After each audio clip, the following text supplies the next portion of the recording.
Toshkent shahrida o'tkazilgan reyd tadbirlari hozircha shular edi. Ana endi viloyatlar bo'ylab reyd jarayonlarini birma-bir ko'rib chiqamiz. Yo'l transport hodisalari albatta haydovchi yoki piyodaning yo'l harakati qoidalariga amal qilmasligi natijasida sodir bo'ladi. Ularning qaysi biri aybdorligi esa surishtiruv, tergov va sud jarayonlarida ma'lum bo'ladi. Shu kabi holatlarning huquqiy oqibatlarini o'ylamasdan ayrim haydovchilar yo'l transport hodisalari sodir etiboq voqea joyidan qochib ketadi. Joriy yilning 17 fevral kuni soat taxminan 23:00larda ichki ishlar organlariga Toshkent viloyati Bo'ka tumani hududidan o'tgan A373 Guliston Bo'ka Ohangaron avtomobil yo'lining 53-kilometrda noma'lum murda yotganligi to'g'risida xabar kelib tushadi.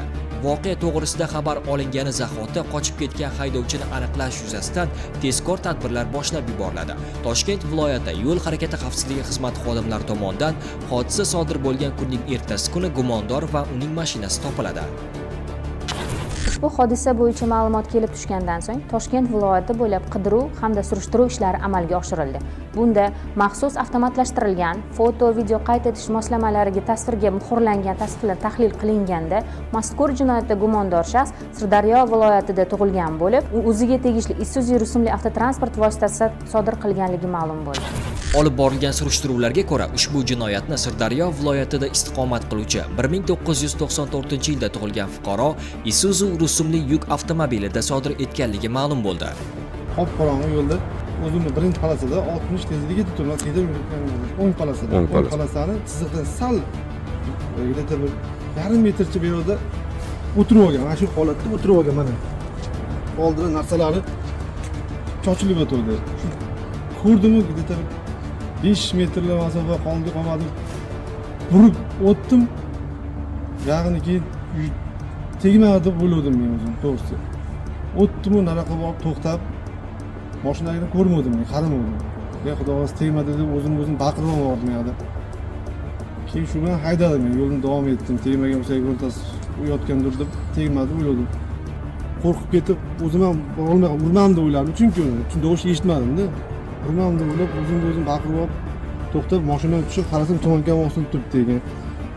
O'yladim, tegibdi ozgina o'zimni buni qildimda, keyin o'sha do'mkaga tushib o'zimdan qo'rqib bo'lib sexga bordimda, keyin o'sha mashinani uyga qarab haydadim. Keyin bu mashinani egasini sementchiga topshirdim.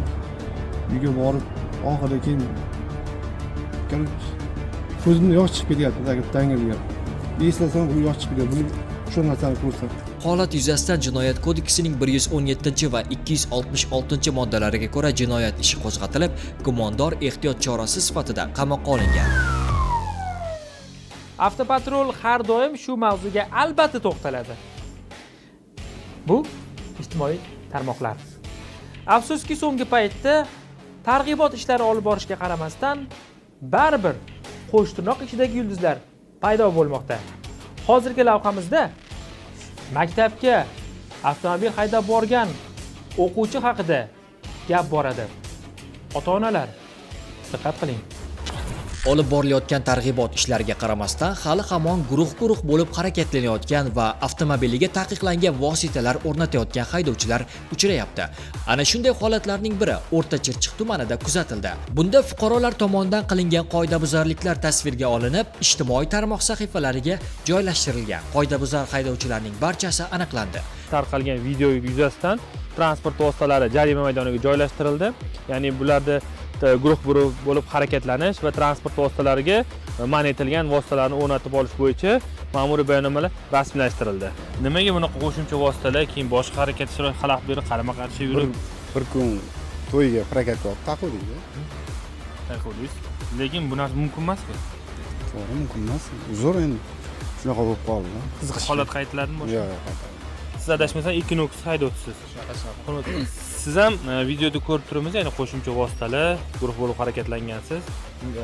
Eshitdik, to'yda bo'lgan ekan. Shu narsani nega sodir etgansiz? Shu просто video uchun aka. Endi ozgina. Shu holat qaytariladimi boshqaga? Yo'q, endi o'zingizga xulosa chiqardingizmi shu holat yuzasidan? Guruh bo'lib harakatlangan barcha transport vositalari jarima maydoniga qo'yilib, haydovchilarga nisbatan ma'muriy bayonnomalar rasmiylashtirildi.